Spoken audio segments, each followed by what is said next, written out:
Yes, this is an issue, much like everybody has said earlier today, that is not an easy one, especially for a foundation of our size and of our stature to take on. People often give us a lot of credit for spending 20 years on an issue that, again, is dealing with violence and injury and everything in between. And what folks have to remember is that as a foundation, we are a convener of ideas and minds. And we decided 20 years ago to work, much like Beatriz mentioned, to work with community. Work with community, Mr. Anderson, our young person. And it was essential that we work with community, not to them. Oftentimes community knows best. Police chiefs come and go, mayors come and go, board of supervisors come and go. But the community really remains there. And it's pretty amazing to be here, of all places, because 7 years ago, 100 young people here in what they call Central City East, which we often refer to as Skid Row, called the foundation, meaning called us out, meaning we need help. We can find a gun easier than school supplies in this neighborhood, and 7 years later, drive around, count the liquor stores, count the safe passage issue and see how this community itself has struggled to turn itself around. And mind you, we are 1 mile or less than 1 mile or a couple blocks from City Hall. It's right in front of us. You can touch it, you can feel it. Young people will tell you exactly what it feels like to go through a day in the life of a young person living in a 100-foot, square-foot SRO. They'll tell you how the park, I see Patrick Escobar in the crowd and the amazing work he's done at the LA 84 Foundation to open up parks and recreation and sports. Yet to these young people, the park is off limits to them. To this community, young people are stigmatized because, again, this is where you come and you are dealing with addiction, you're dealing with violence on an everyday occurrence.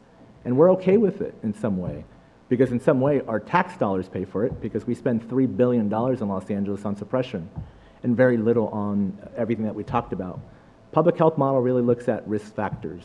So you look around, you count the liquor stores, you lack the access to parks and recreation, and you wonder why young people are dealing with the issue of trauma and mental health. It's not normal to see people shot and killed, and yet for young people in this community and other places that Beatriz mentioned, we're a statewide foundation. So again, it's a little bit different in every community. So what young people in East Salinas have to go through, it's a little bit different than the young people in Santa Ana or in City Heights in San Diego or South LA or Boyle Heights.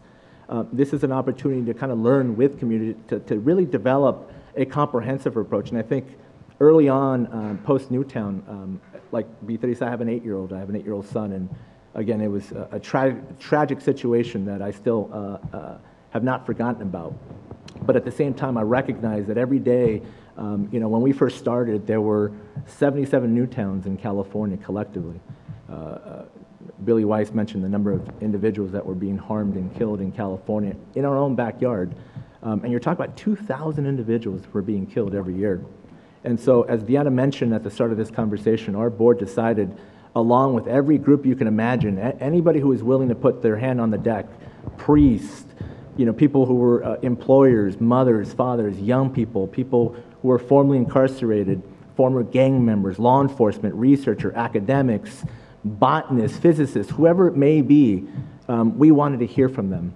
And because of that collective action, we were looking at the data. The data obviously speaks volumes. As Diana mentioned, at that time, most young people ages 12 to 24 were being victimized after school. What did we do?